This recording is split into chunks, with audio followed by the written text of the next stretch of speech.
को झुकाएं, बोलिए नमोस्तु गुरुदेव, नमोस्तु गुरुदेव, नमो। और उसके बाद तैयार रहेंगे बाल ब्रह्मचारी शशांक जी जैन अजमेर, श्री अशोक जी जैन व्रती श्रावक जो गुणायतन के संरक्षक भी हैं अलवर से।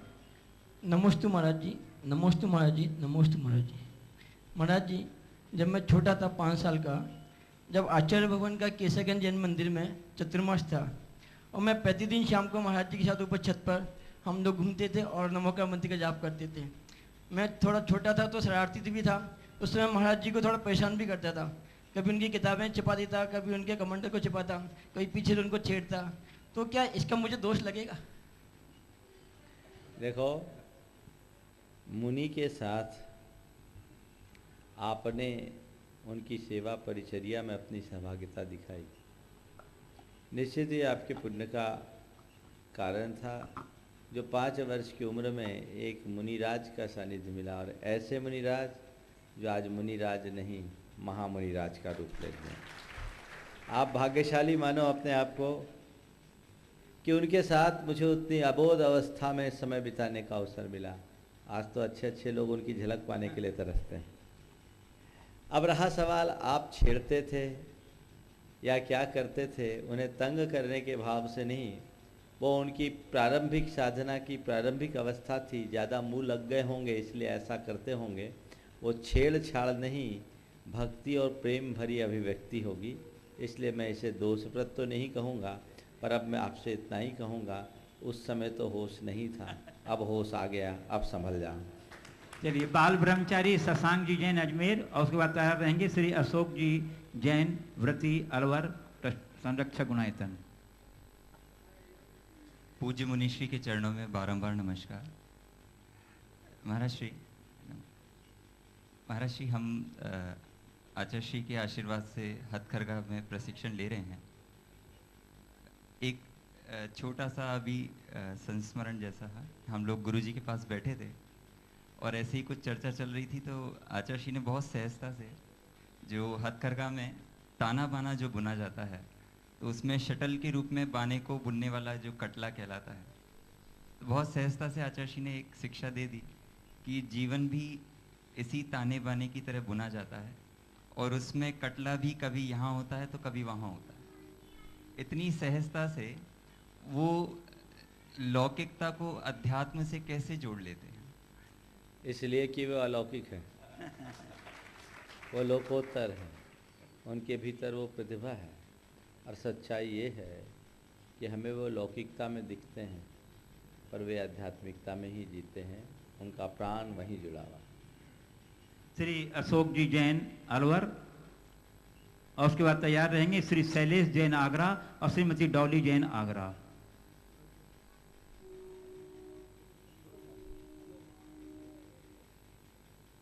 अरे भाई, हेलो, परम श्रद्धेय गुरुवर, नमोस्तु नमोस्तु नमोस्तु। आप आचार्य श्री के सानिध्य में, सीधे तो खड़े हो जाओ, काय झुक रहे? हाँ बोलो। आप आचार्य श्री के सानिध्य में बहुत समय तक रहे हैं, कभी आचार्य श्री को असहज होते हुए देखा है क्या? देखिए, मैं एक लंबे समय तक उनके चरणों में सेवारत रहा हूँ, पर मैंने उन्हें कभी भी अपने जीवन में असहज स्थिति में नहीं देखा। उनका जीवन बहुत सहज। वे असहज होते हैं कब? जब कभी कभार मैंने देखा कोई शिष्य उनसे कुछ विशेष आग्रह करने लगे तब, और वह तब जब उनके पूर्ण निर्देश को न माने। पर यह बहुत अल्पकालिक, मैं इसे असहजता नहीं कहूँगा, एक आचार्यत्व की गरिमा के अनुकूल प्रतिक्रिया कहूँगा जो आवश्यक है। नमस्ते। चलिए, श्री शैलेश जी जैन आगरा, उसके बाद तैयार रहेंगी श्रीमती डॉली जैन आगरा। नमोस्तु गुरुद्वार, नमोस्तु गुरुवर। जैन धर्म में आगे बढ़ने के लिए हमें ऐसा क्या करना चाहिए जिससे कि हमारा जैन धर्म में आगे? जैन धर्म में आगे बढ़ने के लिए क्या करना चाहिए? अपनी रुचि को गहरी बनानी चाहिए, और रुचि गहराएगी ना तो कदम अपने आप बढ़ जाएंगे। जैसे तुम्हारी इधर रुचि हो गई है, जब चाहे आगरा से भाग करके खींचे चले आते हो। बस मनुष्य की रुचि ही उसे ऊपर उठाती है। अपनी रुचि को गहराइए और धीरे धीरे कदम दर कदम आगे बढ़ते जाइए। नमोस्तु। श्रीमती डॉली जैन आगरा, और उसके बाद तैयार रहेंगे वैभव राव का। गुरुवर को कोटि कोटि नमन। गुरुवर को कोटि कोटि नमन। मैं डॉली आगरा से। गुरुवर, सबसे बड़ा पाप क्या है और उससे हमें किस तरह से बच सकते हैं, उसके लिए हम क्या करना चाहिए? देखिए, मुझसे पूछो कि सबसे बड़ा पाप क्या है, तो मैं कहूँगा अपने आप को ठगना, आत्मवंचना। ऐसे तो पाप की बड़ी व्याख्याएं होती है, सब अलग अलग पाप को अलग अलग तरीके से निरूपित करते हैं, पर मेरे देखे सबसे बड़ा पाप आत्मवंचना, अपने आप को धोखा देना। दूसरे को धोखा देने से हमारा वो नुकसान नहीं होता जितना हम खुद को धोखा देते हैं।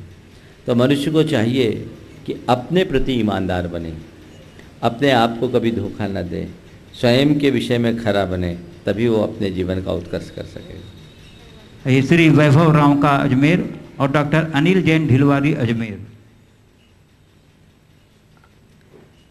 भाई जल्दी, आधा समय तो इसी में जाएगा। जिनका नाम है वो पहले से खड़े होया करिए। आगे बोलिए, आगे बोलिए, 2-3 नाम बोलिए। हेलो।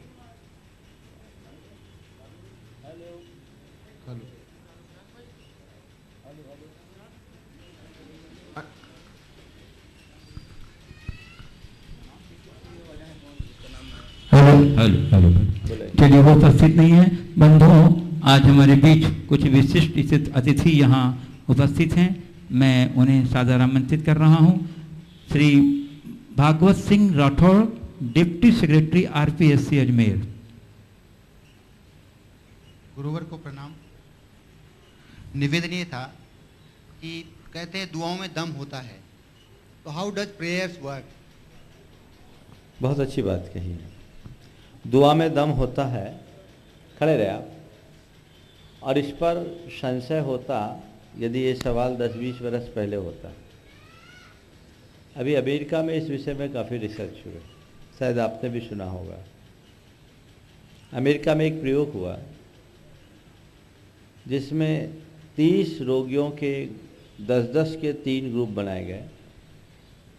10 के लिए प्रार्थना की गई, 10 के लिए नकारात्मक भावना पाई गई और 10 का नॉर्मल ट्रीटमेंट हुआ। जिनके लिए प्रार्थना की गई उनकी बीमारी बहुत तेज़ी से ठीक हुई।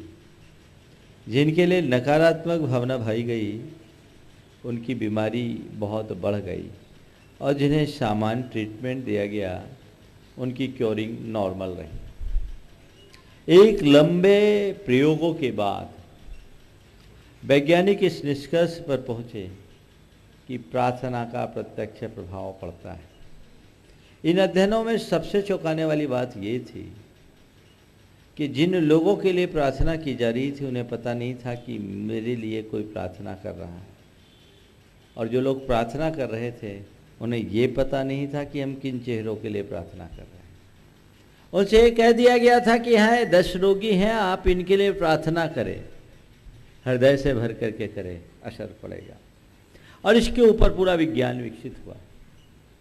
हम अपनी भावनाओं का संप्रेषण प्रार्थना के माध्यम से करते हैं, चाहे वो पूजा पाठ हो या मंत्रोच्चार। उससे जो ऊर्जा का विस्फोट होता है वो हमें हीलिंग देती है। और इसका ये परिणाम है कि अमेरिका में 125 मेडिकल यूनिवर्सिटीज़ हैं, उनमें से 85 में प्रार्थना को कोर्स में जोड़ दिया गया है। और अब डॉक्टर अपने प्रिस्क्रिप्शन में भी प्रार्थना लिखने लगे हैं। तो प्रार्थना का प्रभाव है, बशर्ते वो प्रार्थना आंतरिक हो, जड़ नहीं। Shri doctor B.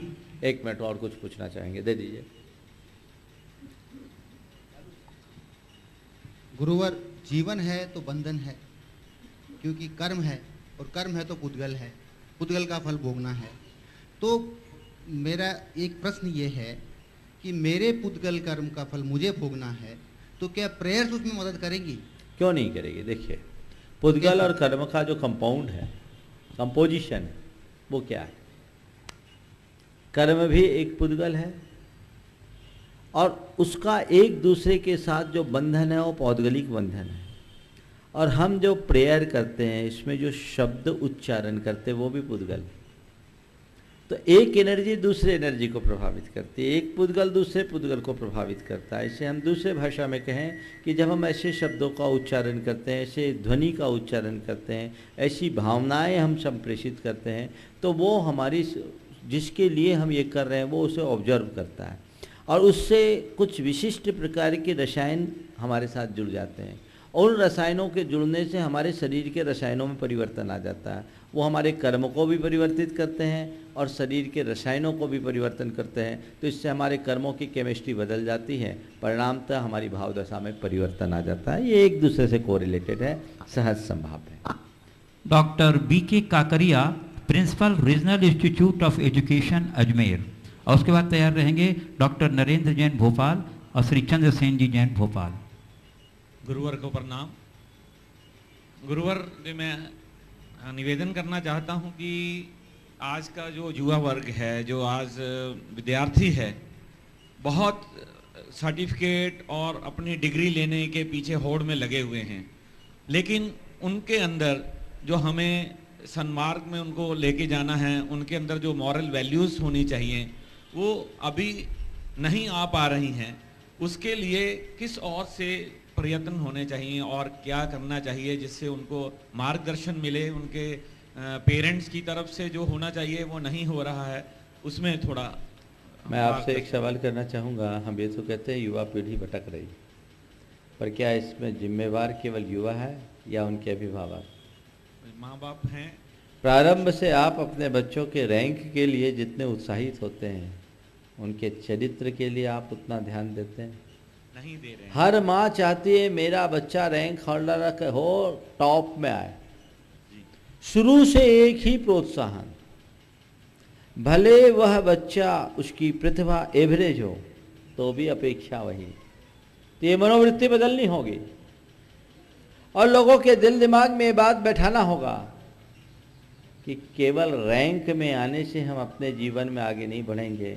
हम अपने जीवन के रास्ते को ठीक करेंगे, ट्रैक ठीक करेंगे तो हमारा जीवन संभलेगा। तो फंडामेंटल्स को हमें प्रारंभ से ठीक करना चाहिए, जिससे व्यक्ति अपने व्यक्तित्व को निखार सके, गहराई में उतर सके। जब तक ऐसा नहीं होगा तब तक जीवन में बदलाव नहीं होगा। तो आज सच्ची दृष्टि से देखा जाए तो हमने नींव को ही कमज़ोर कर दिया है और इसकी शुरुआत घर से होनी चाहिए। हर घर परिवार की स्थितियां खराब हो गई। आप मोरल्स की और वैल्यूज की बातें करते हैं, घर में उस लड़का को ज़्यादा सम्मान से देखा जाता है जो जितना तिकड़मी होता है। उल्टे सीधे काम आपकी सहजता में करवा दो, वो लड़का बहुत अच्छा है, बहुत तेज है। तो हम किसको प्रोत्साहित कर रहे हैं? सोच बदलना चाहिए और ऐसे जब हम सोच बदलेंगे, संस्कार बदलेंगे, तभी हम अपने और समाज में बदलाव घटित कर सकेंगे। बंधुओं, मैं आमंत्रित कर रहा हूँ अखिल भारतीय स्तर के सम्मानित कवि और मन संचालक और चिकित्सा के क्षेत्र में भी जिनका बहुत योगदान है, डॉक्टर नरेंद्र जैन भोपाल अपनी जिज्ञासा प्रस्तुत करेंगे गुरुवर के चरण कमलों में।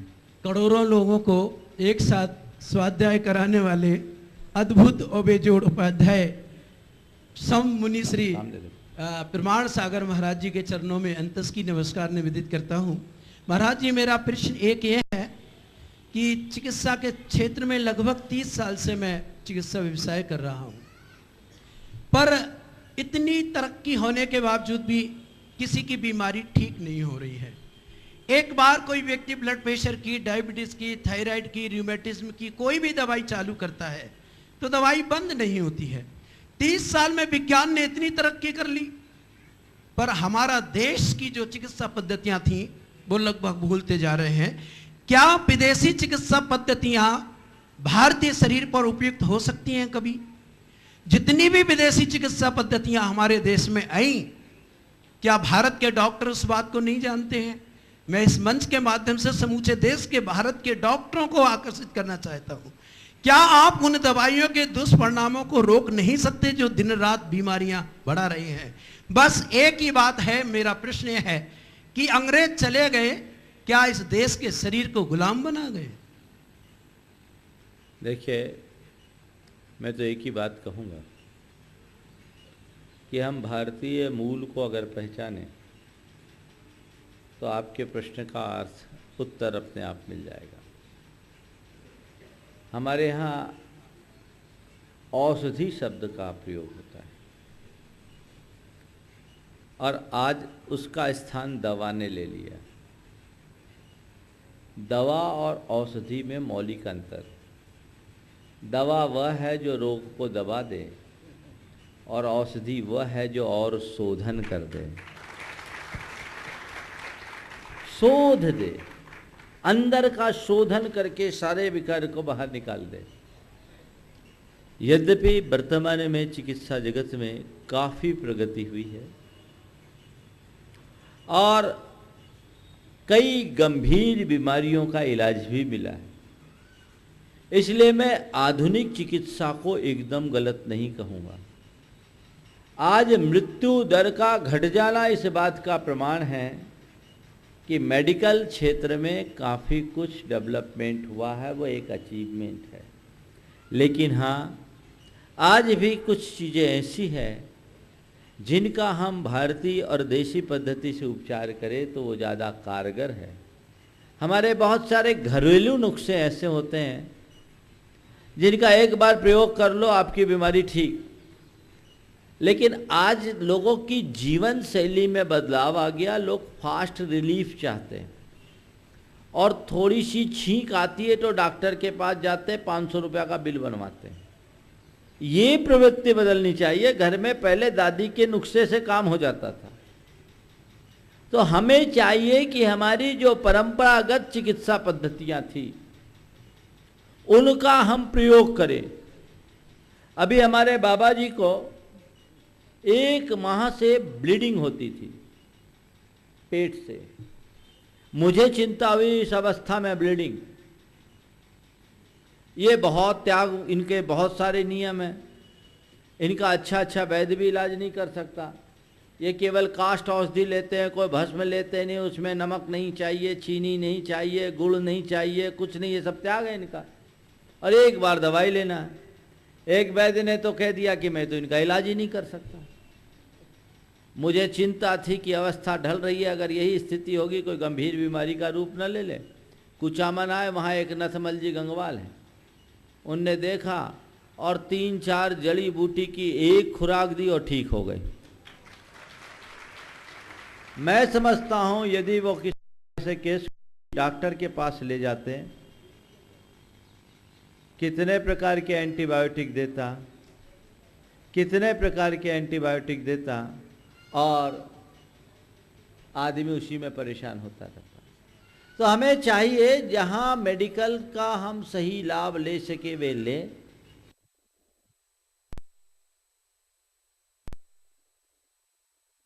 जो चीजें हैं जो हमें औषधि पर निर्भरता नहीं रखते, आप रख सकते हैं, आप उनका प्रयोग करें। जैसे कोलेस्ट्रॉल, मैं अपना निजी अनुभव बताता हूँ। 5 बरस पहले मेरा कोलेस्ट्रॉल बढ़ा हुआ निकला, मैंने तुरंत घी का त्याग कर दिया। प्रतिज्ञा पूर्वक 1 वर्ष मैंने घी की गंध नहीं ली। औषधियाँ भी दी गई पर मेरा कोलेस्ट्रॉल कम नहीं हुआ। बाद में एक वैद्य जी ने मुझे 4-5 चीज़ों का एक काढ़ा बताया, मैंने वो काढ़ा पिया।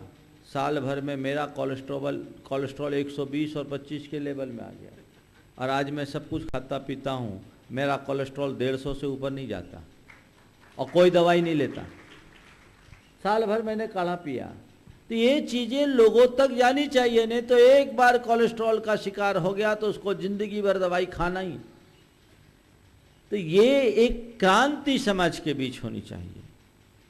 अच्छाइयाँ हमें सबकी अपनानी चाहिए और बुराइयों से हमें सब जगह बचना चाहिए।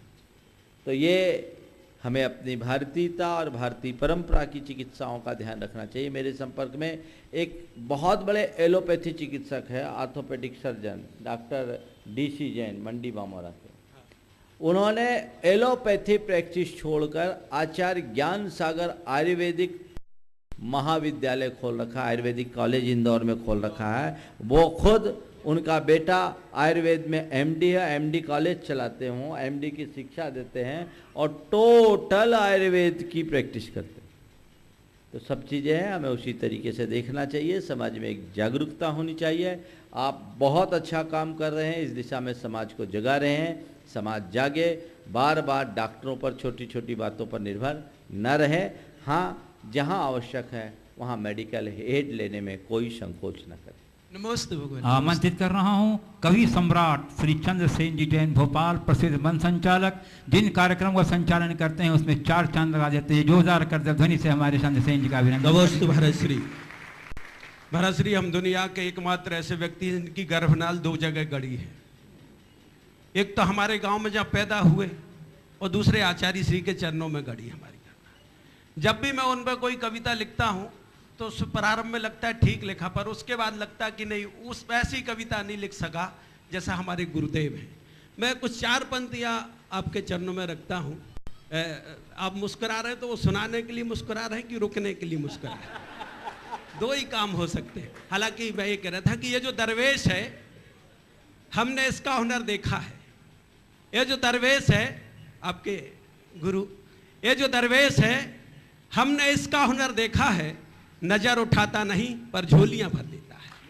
नजर उठाता नहीं पर झोलियां भर देता है। सूरज को उजालों की किरण फूलों को गंध देता है। सागर को मोतियों की लड़ी तितली को रंग देता है। चूंकि दवाई की बात थी, दवाई देता नहीं, दवाई देता नहीं पर दर्द सवर लेता है। ये जो दरवेश है, हमने इसका हुनर देखा है। नजर उठाता नहीं पर झोलियां भर देता। अंतिम पंक्तियां कह रहा हूं बीच की छोड़ के, कि सामान कुछ भी नहीं पर ग्राहक लाखों आते। ऐसी दुकान जो धक्के खा के दिन भर ग्राहक इधर उधर घूमते रहते, जब दुकान खुलती है तब ग्राहक दौड़ लगा देते। सामान कुछ भी नहीं पर ग्राहक लाखों आते हैं। दिखाई देता नहीं और बांध के ले जाते हैं।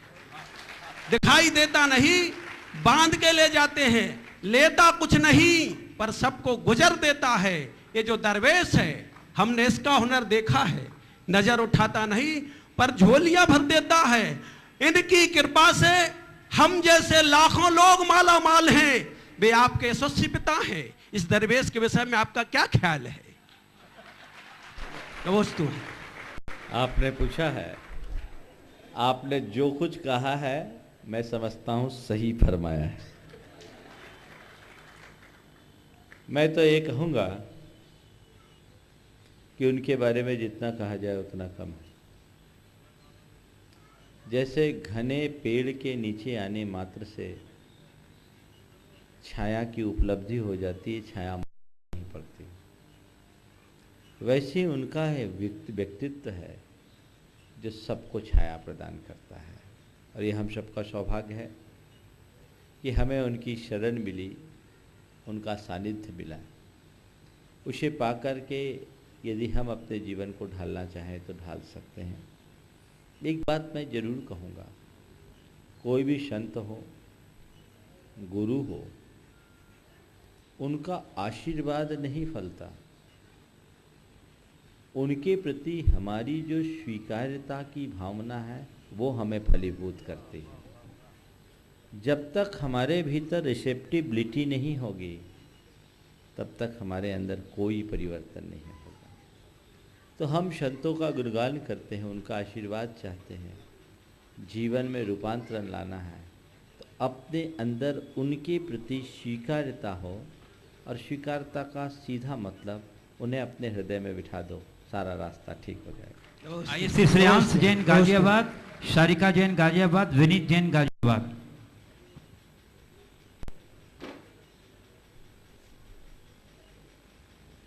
नमस्ते महाराज जी, मेरा नाम श्रेयांश है, मैं गाजियाबाद से आया हूँ।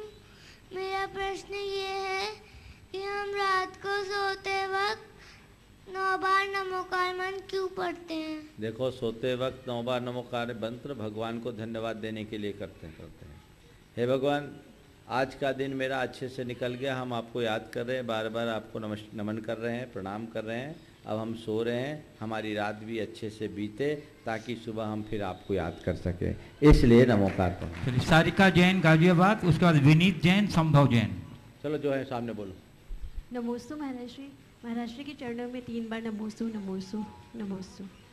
महाराज श्री, मेरा प्रश्न ये है कि संसार में कुछ जीव तो ऐसे होते हैं कि जो मुनि महाराज मंदिर जी में आने के बाद अपना कल्याण कर लेते हैं, लेकिन कुछ जीव ऐसे भी होते हैं जो सब कुछ जानते हैं, समझते हैं और करने की कोशिश भी करते हैं, लेकिन वो नहीं कर पाते। हमारे चारों तरफ ऐसे बहुत सारे लोगों को हम देखते हैं, तो उनके कल्याण के लिए हमें क्या करना चाहिए? उनको किस तरह से अपनी तरफ, मतलब मंदिर की तरफ, मुनि महाराजों की तरफ आकर्षित करना चाहिए? देखिए, कल्याण बहुत दुर्लभ चीज़ है। हर किसी का कल्याण नहीं होता, जिनकी भवितव्यता अच्छी होती उन्हीं का कल्याण होता है।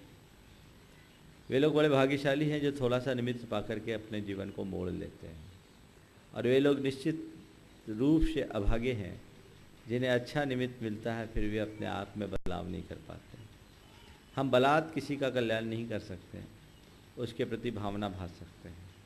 मेरा तो यही कहना है कि ऐसे लोगों के प्रति भावना भाएं कि उनके अंदर की सद्बुद्धि जगे और वे अपने जीवन में बदलाव घटित करें। विनीत जैन, संभव जैन, बीना जैन।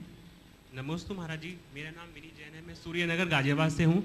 मेरा एक प्रश्न है, एक व्यक्ति जो अपना व्यवसाय अधिक बढ़ाकर दान आदि सभी कुछ अधिक करता है, जबकि दूसरा व्यक्ति है सोचकर कि मुझे इससे अधिक की आवश्यकता नहीं है और अपना बिजनेस वगैरह कम कर देता है, तो दोनों में कौन सा रास्ता श्रेष्ठ है?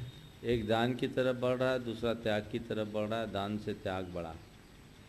हमारे आचार्य पूज्यपाद ने एक जगह बहुत अच्छी बात की, त्यागाय श्रेयसे वित्तम मवित्तः संचिनोति यः मवित्तम संचिनोति यः स्वशरीरम सपंकेन स्नास्यामीति विलंपति।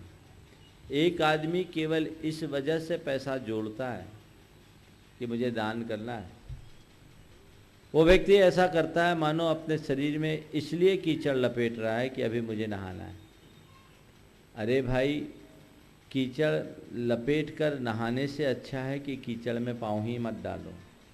तो सबसे उत्तम मार्ग त्याग का है कि इस गोरख धंधे में उलझो ही नहीं, कीचड़ में पाँव ही मत डालो। पर यदि कीचड़ में पाँव डाल दिए हो तो धोए बिना मत रहो। समझ गए?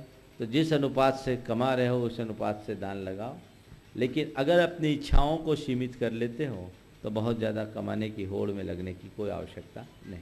श्री संभव जैन, वीना जैन, गौरव जैन, अध्यक्ष समाजवादी पार्टी शिक्षालय।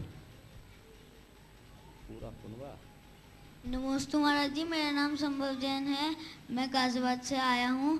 मेरा प्रश्न ये है कि हम जैनियों को लिविंग थिंग नहीं खानी चाहिए, पर प्लांट्स तो लिविंग थिंग होती है, तो हम उन्हें क्यों खाते हैं? देखिए, प्लांट्स में और एनिमल में अंतर होता है। खाना तो शरीर चलाने के लिए ज़रूरी होता है, पर प्लांट्स की जो लिविंग सर्किल होती है बहुत छोटी होती है। समझ गए? जैसे समझने के लिए, पेड़ से एक पत्ता टूट के गिरता है, दूसरा पत्ता उगाता है। अपना कान कट के गिरेगा तो दूसरा कान आएगा क्या? नहीं आएगा ना। तो हमारे लिए जो शक्य है, जिसके बिना हम रह नहीं सकते, वही हम स्वीकार करते हैं। और प्लांट्स को ना हम खा भी लेना तो उनका वैसे घात नहीं होता, क्योंकि उनका लाइफ सर्किल बहुत छोटा होता है।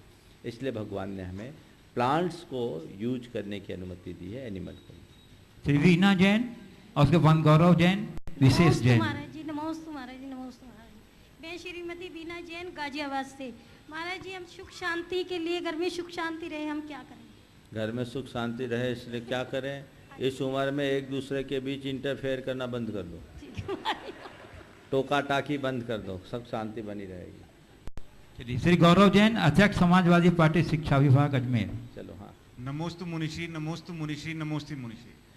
महाराज श्री, आगम के अनुसार 20 पंथ 13 पंथ कहीं भी कोई लेख नहीं है, फिर भी हमारा समाज, दिगंबर समाज, 2 पक्षों में बटा हुआ है। हमें क्या करना चाहिए और कहाँ इसका लेख है? साथ ही महाराज, जो गुरुदेव हम लोगों को पथभ्रष्ट करते हैं, उनके प्रति हमारा क्या व्यवहार रहना चाहिए? देखिए, पहले तो पंथ को नहीं, पथ को देखना चाहिए। वस्तुतः 20 पंथ 13 पंथ की बात नहीं है, आगम की बात। आगम क्या कहता है? हमारा पथ वीतरागता का पथ है, अहिंसा का पथ है। जिस मार्ग में वीतरागता की पुष्टि हो और जिस मार्ग में चलने में अहिंसा पलती हो, हमें उसे धर्म के रूप में स्वीकार कर लेना चाहिए। और जिसमें हिंसा हो और राग की अभिव्यक्ति हो, उसे दूर से प्रणाम कर देना चाहिए। अगर हमें कोई पथभ्रष्ट करे तो कहते हैं पत्थर की नाव पर कभी सवारी नहीं करनी चाहिए। नमोस्तु महाराज। आगे बोलिए। आइए श्री विशेष जैन और उसके बाद तैयार रहेंगे डॉक्टर सुरेंद्र जैन। नमस्ते महाराज जी, मेरा नाम विशेष जैन है, मैं सूर्य नगर से आया हूँ। मेरा प्रश्न ये है कि हमें चिड़ियाघर में क्यों नहीं जाना चाहिए? तो चिड़ियाघर में जाने से एक प्रकार का पाप होता है, क्योंकि चिड़ियाघर में जिन प्राणियों को रखा गया है उन्हें कैद करके रखा गया, उनकी स्वतंत्रता को रोका गया है आपके मनोरंजन के लिए। तो अगर किसी के मनोरंजन के लिए आपको बांध कर रखा जाए, आपको तकलीफ होगी कि नहीं होगी? होगी ना। तो हम किसी के तकलीफ में कारण बने, ये जैन धर्म नहीं कहता।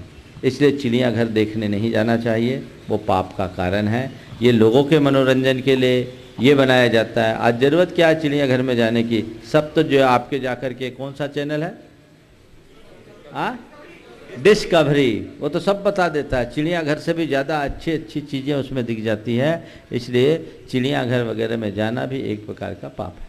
चलिए डॉक्टर सुरेंद्र जैन और उसके बाद तैयार रहेंगी ब्रह्मचारिणी बहन भारती दीदी, निक्की दीदी, खुशबू दीदी। कौन है ही नहीं, उपस्थित नहीं।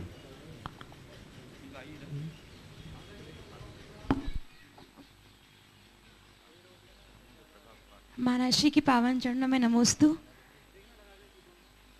किसी ने इस जीवन में मिथ्यात्व का पोषण किया, अलग अलग मंदिरों में जाकर सिर नवाया, लेकिन गुरु का जैसे सानिध्य मिला वो सब अपने आप छूट गया। तो उसका क्या कुछ प्रायश्चित है? और साथ ही में अजमेर क्या हर जगह का एक ही प्रश्न है, हर जगह की एक ही समस्या है कि आजकल मिथ्यात्व का पोषण बहुत ज़्यादा बढ़ गया है।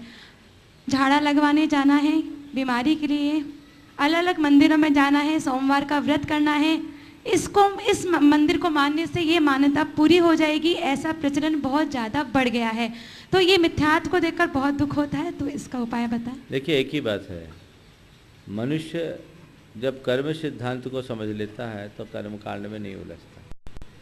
हमें चाहिए कि लोगों को कर्म सिद्धांत का बोध कराएं और उन्हें बताएं कि जीवन में आगत जो भी स्थितियां परिस्थितियां हैं उसे निपटने के लिए हमें खुद को तैयार करना पड़ेगा, उसे सहन करना पड़ेगा। ये सब कर्म के उद्देश्य होता है। 10 जगह 70 मड़िया पूजने से हमारे जीवन में बदलाव नहीं आता।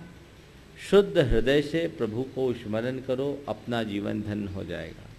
आजकल इस अंधविश्वास को बढ़ाने में मीडिया की भी एक बहुत बड़ी भूमिका हो गई और अनेक तरह के बाबाओं ने अपनी दुकानें खोलना शुरू कर दी। ये कर लो तो ऐसा हो जाएगा, ये कर लो तो वैसा हो जाएगा, ये यंत्र ले लो तो ऐसा हो जाएगा, ये ताबीज पहन लो तो ऐसा हो जाएगा। इस अंधविश्वासों के शिकार होने से समाज को बचाना चाहिए और हमें चाहिए कि हम जीवन की वास्तविकता से लोगों को अवगत कराएं। जब लोग धर्म के मर्म को जान लेते हैं तो उनके जीवन में स्वाभाविक परिवर्तन आ जाता है। आगे चलिए। ब्रह्मचारिणी बहन निक्की दीदी, उसके बाद तैयार रहेंगे ब्रह्मचारिणी बहन खुशबू दीदी। नमस्ते महाराज जी। महाराज जी, हमने अभी अभी मोक्ष मार्ग में कदम रखा है, पहले सीढ़ी भी नहीं चढ़ी है, तो इससे संयम का मार्ग आगे कैसे प्रशस्त हो वो बताइए। बस गुरु के द्वारा जो निर्देश दिया जा रहा है उस पर चलते रहो, मार्ग अपने आप प्रशस्त होगा। ब्रह्मचारिणी बहन खुशबू दीदी।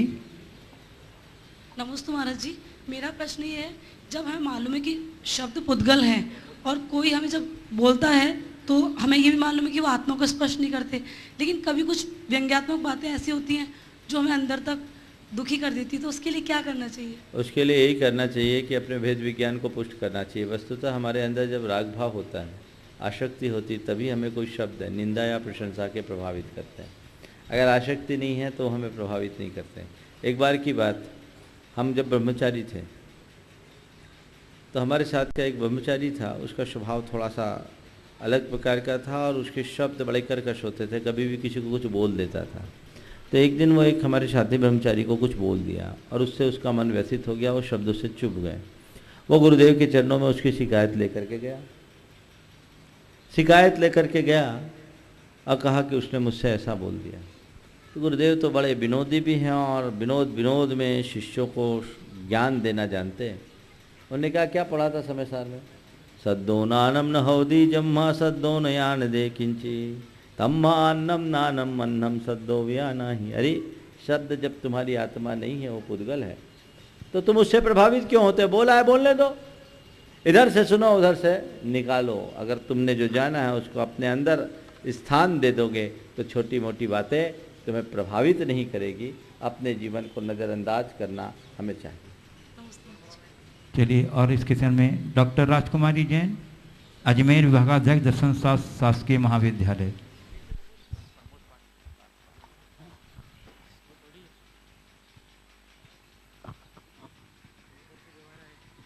परम पूजनीय गुरुवर को बारंबार नमोस्तु नमोस्तु नमोस्तु। महाराज जी, मेरा प्रश्न है कि आपने 2 दिन पहले धर्म निरपेक्षता और संप्रदाय निरपेक्षता की बात की थी, तो क्या धर्म की सार्वभौमिक परिभाषा दी जा सकती है? आपने अहिंसा संयम तप को धर्म कहा था, कुछ लोग पशु बलि को धर्म कहते हैं, तो देखिए, धर्म की सार्वभौमिकता की जब बात आप करते हैं तो सच्चे अर्थों में धर्म ही एक ऐसा तत्व है जिसे हम सार्वभौमिक बना सकते हैं। वो क्या है? हम उसे अहिंसा के रूप में कह सकते हैं, हम उसे वीतरागता के रूप में कह सकते हैं, हम उसे वस्तु के स्वभाव के रूप में कह सकते हैं। ये हमारी स्वाभाविक परिणति है। जो शाश्वत है वो धर्म, और जो पर से मिल जाए वो अधर्म। लेकिन महाराज जी, ये सर्वमान्य तो नहीं है, कुछ लोग सर्वमान्य नहीं है, ये उनकी तो जो, अपनी, मतलब जैसे मैं आपसे आपकी बात समझ गया, मैं आपकी बात पे आ रहा हूँ। सर्वमान्य होना अलग बात है, लेकिन हम गहराई से झांक कर देखें, जो लोग हिंसा में विश्वास करते हैं वो भी कहीं ना कहीं अहिंसा की बात मानते हैं। ये सर्वव्यापी तत्व है। हिंसा क्रूरता से भरे लोग भी कहीं ना कहीं अहिंसक होंगे। जो बलि में विश्वास करते हैं, अपनी संतान की बलि चढ़ाते हैं क्या?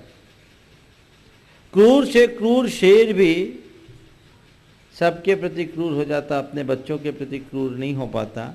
एक कसाई जिन हाथों से लाखों मासूम प्राणियों का वध करता है, उन्हीं हाथों से अपने बेटे को खिलाता भी है। अगर हम व्यापकता से देखें तो अहिंसा या करुणा अथवा ये जो हमारे अंदर का स्वभाव है वो हर प्राणी में व्याप्त है। जिस पर उसके अंदर के विभाव ने उसे विकृत कर दिया, विभाव हावी हो गया, तो विभाव को हम दूर करें, स्वभाव को प्रकट करें, हमारा जीवन धन्य होगा। और वही धर्म है। कौन संप्रदाय धर्म की क्या व्याख्या करता है, किस धर्म में धर्म की क्या व्याख्या है, यह महत्वपूर्ण नहीं है। लेकिन जीवन का ऐसा कौन सा तत्व है जो सब प्राणी को कहीं एक जगह लाकर एक कर सकता है, वो तत्व अहिंसा है, वो तत्व वीतरागता है, वह तत्व वस्तु का धर्म है। और उसे ही हम विश्व धर्म कह सकते हैं, उसे ही हम सार्वभौमिक धर्म कह सकते हैं, उसे ही हम सर्वव्यापी धर्म कह सकते हैं। श्री प्रकाश जी पाटनी अजमेर, श्री प्रमोद जी सोनी और सुरुचि जैन पिंडरई।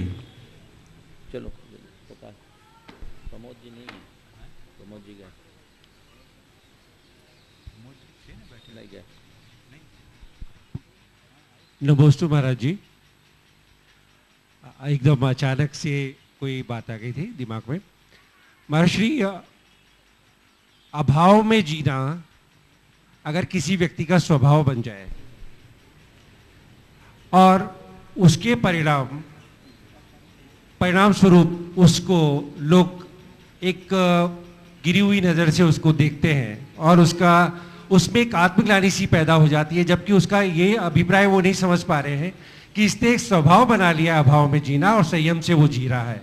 ऐसे में उस व्यक्ति को क्या करना चाहिए? देखिए, अभाव में जीना कहीं बुरी बात नहीं है। अगर अभाव में जीने की बात कहते हो ना, तो हमसे ज़्यादा कोई नहीं होगा। हमारे पास किसी चीज़ का सद्भाव नहीं। बोलो क्या है? घर न मकान, न जमीन, न जायदाद, न धन, न पैसा, न मठ, न आश्रम, केवल हमारा शरीर हमारे साथ है और उसके लिए 24 घंटे में एक बार का भोजन, उसी वक्त का पानी। और क्या है हमारे पास कुछ? तो हमसे बड़ा अभाव किसी के पास है? पर ये अभाव में हम जी रहे हैं, पर ये हमारा अभाव ही सब पर प्रभाव दिखा रहा है। इसे हमने स्वभाव बनाया है। मैं मानता हूँ अगर जिस अभाव की बात आप कर रहे हो वो अभाव मेरे साथ जब तक मेंटेन है तभी तक मेरा प्रभाव है। अगर मैं अपने साथ आपकी तरह गाड़ी घोड़ा कार बंगले जोड़ लूँ, धन पैसा जोड़ लूँ, तो मुझे मालूम है आप में से कोई मेरे पास नहीं फटकोगे। आप मेरे पास आए हो मेरे प्रभाव में आए हो तो मेरे अभाव से आकर्षित होकर आए हो? नहीं। अभाव मनुष्य के लिए कभी दुखी नहीं करता, अभाव की अनुभूति मनुष्य को दुखी कराती है। जिस पल मुझे ऐसा लगने लगेगा कि मैं साधनहीन हूं, मेरा क्या जीवन है, अकिंचन हूं, उसी क्षण मैं दुखी हो जाऊंगा। आज मेरा अभाव मुझे कहीं दुखी नहीं बनाता, मुझे मेरे जीवन में कोई अभाव लगता ही नहीं। मुझे लगता है मुझसे पूर्ण और कोई दुनिया में है ही नहीं, मैं अपने आप में पूर्ण हूं, मेरे अंदर कोई अपूर्णता ही नहीं, मैं स्वयं में परिपूर्ण हूं, मुझ में कोई अभाव नहीं, क्योंकि मुझे तुम्हारा सद्भाव नहीं दिखता, जो तुम्हारे पास है वो मुझे तुच्छ दिखता है कि ये सब जड़ है, असली तो है वो मेरे भीतर है। तो जब मनुष्य अपने भीतर के भाव को पहचान लेता है, बाहर का अभाव उसे खलता नहीं और दूसरों का सद्भाव उसे आकर्षित नहीं करता, वो अपने स्वभाव में मगन होता है और जीवन में आनंद लाता है, और ऐसे ही व्यक्ति का जीवन में प्रभाव आता है। तो यदि अभाव में जीना स्वभाव बनाया है और खुद में अपने अंदर कहीं हीनता की अनुभूति कर रहा है, तो उसने अभाव के रहस्य को समझा नहीं है। छोड़ना है, त्याग में आगे बढ़ना है। अपने भीतर के भाव को पहचानो, बाहर का अभाव कभी नहीं लगेगा। श्रीमती श्रुति जैन पिंडरई, धर्मपत्नी पंडित सुदर्शन जी जैन पिंडरई, और उसके बाद तैयार रहेंगी श्रीमती सरला जैन अजमेर। नमोस्तु नमोस्तु। महाराज श्री, जब आचार्य श्री का हमारे चौके में आहार होता है तो हमारे ये भाव होते हैं कि हम अपना सभी कुछ दान कर दें। इतनी अपार खुशी होती है कि संयम नियम व्रत सभी ग्रहण करने के भाव होते हैं। ऐसा क्यों होता है? यही एक त्यागी का प्रभाव। त्यागी वो होता है, साधु वो होता है जिनके चरणों में जाने के बाद सारी दुनिया छोड़ने का भाव आ जाए, सब कुछ वार देने का भाव आ जाए। यह उनका आभा मंडल है, और यही कारण है कि जो उनकी शरण में आते हैं उनकी सोच ही अलग हो जाती है। श्रीमती सरला जैन अजमेर।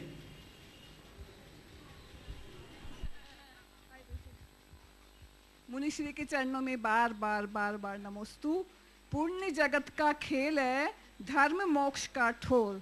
महाराज जी, पुण्य को बढ़ाने के लिए क्या क्या करें और मोक्ष मार्ग को प्रशस्त करने के लिए क्या क्या करें? और प्राथमिकता पुण्य जगत का खेल है और धर्म मोक्ष का ठोर, इसको बढ़ाने, मोक्ष मार्ग को प्रशस्त करने के लिए क्या करें और पुण्य को बढ़ाने के लिए जगत के क्या क्या कार्य करें? सबसे पहले बात तो ये है कि इस पंक्ति को किस संदर्भ में लिखा गया है समझिए। कुछ लोग हैं कि पुण्य को जगत का खेल बताकर सर्वथा हेय बताते हैं और धर्म को पुण्य से अलग निरूपित करते हैं। धर्म को मोक्ष का ठौर बताते हैं और पुण्य को संसार का खेल, संसार का कारण। हकीकत ऐसी नहीं। पुण्य भी कथनचित धर्म है। पुण्य यानी शुभ क्रियाएं।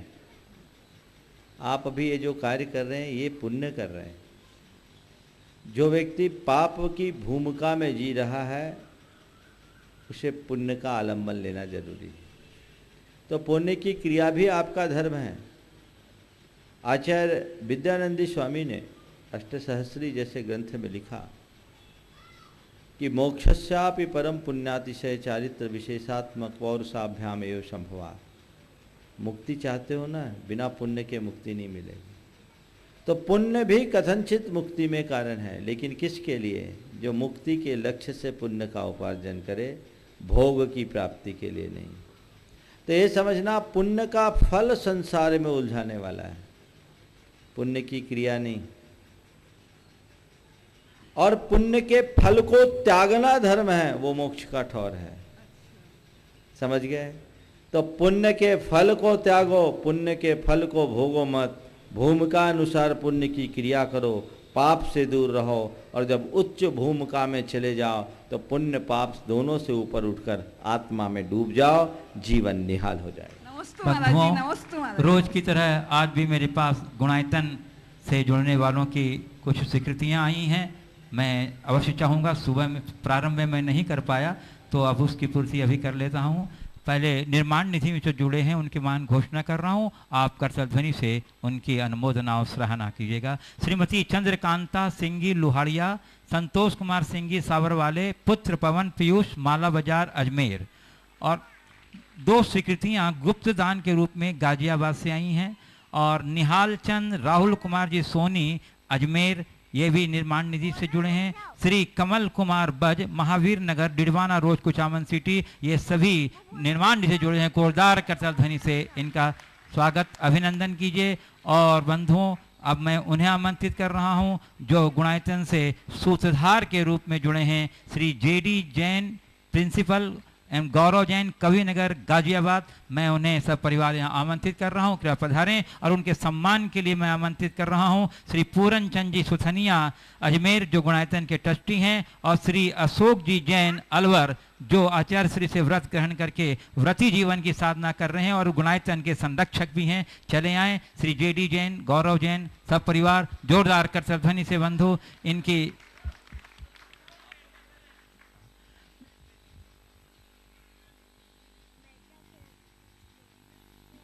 निश्चय ही इन लोगों ने अपनी चंचला लक्ष्मी का बहुत सुंदर उपयोग किया है।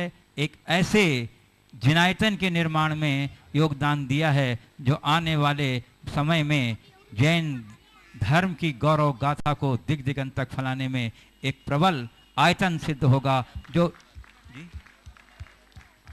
बंधुओं, और एक मैं आपसे निवेदन करना चाहता हूं कि आज सूचना क्रांति का युग है और सोशल मीडिया के माध्यम से लोग धार्मिक गतिविधियां और सूचनाएं लोगों तक प्रेषित कर रहे हैं। परंतु इधर कुछ दिनों से देखने में आ रहा है कि लोग सोशल मीडिया का सम्यक उपयोग नहीं दुरुपयोग कर रहे हैं। ऐसी ऐसी भी सूचनाएं और गतिविधियां प्रसारित की जा रही हैं जो तथ्यहीन हैं, आधारहीन हैं। इस समस्या पर ध्यान आकृष्ट हुआ और कुछ श्रद्धालुओं ने पूज्य गुरुवर की प्रेरणा और आशीर्वाद से एक प्रामाणिक ऐप तैयार किया है जिसके द्वारा आपको तथ्य परक और आधार युक्त धार्मिक गतिविधियां और सूचनाएं प्राप्त होंगी। साथ ही उसके माध्यम से आप यह भी जान सकेंगे कि गुरुवर का लोकेशन क्या है, गुरुवर की जो शंका समाधान कार्यक्रम होता है वो भी उसके माध्यम से आप देख और सुन सकेंगे, और उनका जो ये प्रवचन होता है वो भी सुन सकेंगे। साथ ही जो लाइव कार्यक्रम आते हैं पूज्य गुरुदेव के शंका समाधान का और प्रवचन का, वो भी आप उसके माध्यम से सुन सकेंगे। और भी कई तरह के उसके वो डायोड वगैरह क्या क्या हैं, कई तरह के, वो मैं अभी बता नहीं पा रहा हूँ, कल बताऊंगा। लेकिन आपसे मेरा ये कहना है कि आप इस प्रामाणिक ऐप का पूरा उपयोग कीजिए और अन्य लोगों को भी प्रेरणा दीजिए ताकि आप तक तथ्यपरक प्रामाणिक जानकारी आप मिले, आप दिग्भ्रमित न हो। यह मेरा आपसे विनम्र निवेदन है। एक ऑनलाइन प्रश्न हमारे पास 2-3 दिनों से बराबर आ रहा है, मैं आपसे जरूर गुरुदेव की आज्ञा से चाहूंगा पूछना। नमोस्तु महर्षि, मेरा प्रश्न ये है कि रात को घंटा क्यों नहीं बजाते? कई बार उत्तर दे दिया, रात में घंटा बजाने से पशु पक्षियों की नींद डिस्टर्ब हो जाती, इसलिए नहीं बजाते। चलो। लता गंगवाल गया से पूछ रहे हैं गुरुदेव कि प्राय ऐसा कहा जाता है कि आचार्य श्री का आहार वहीं होता है जहाँ पूर्व से तय रहता है, क्या सही है? ये कतई सही नहीं है। ये बात सही है कि जिसका पुण्य होता है उनके यहाँ गुरुदेव का आहार होता है। ये लोग जो कहते हैं वो उनकी अज्ञानता है। कई बार लोग कहते हैं गुरुदेव का आहार वहीं होता है जो दान देता है। मैं ये कहता हूँ जिनके यहाँ गुरुदेव का आहार होता है वो सब दान देने लायक बन जाता है। मैं एक घटना सुना रहा हूँ, 1 मिनट में घटना सुना रहा। सन 2002 में गुरुदेव का बोहरीबंद पदार्पण हुआ और वहाँ पहले दिन वहाँ के पुजारी के यहाँ उनका आहार हुआ, जो उन दिनों 3000 रुपये महीने की पगार पाता था। आहार के बाद उसने 11000 की दान राशि घोषित कर दी। बाद में मुझे पूछा कि भैया तेरी 3000 की पगार, तू 11000 की दान क्यों बोल दिया? बोले महाराज मैंने क्या बोला, गुरुदेव थे, मुझसे रहा नहीं गया, उन्हें बोल दिया, उन्होंने हमारी खुद व्यवस्था कर दी। 20 बोरा चना पड़ा था, 1000 की तेजी आ गई। ये भावना है, भावना का फल है। बोले हमने तो, हमसे रहा नहीं गया, हमने कर दिया। तो दान इसी तरीके से होता है। इस प्रकार आज के शंका समाधान के सत्र को परम पूज्य गुरुदेव के चरणों में नमन अर्पित करते हुए यहीं पर विराम देता हूँ। बोलिए परम पूज्य आचार्य गुरुवर श्री विद्यासागर जी महाराज की। बोलिए मुनिषी प्रमाण सागर जी महाराज की। कल का शंका समाधान कार्यक्रम वैशाली नगर छतरी योजना। हाँ। छतरी योजना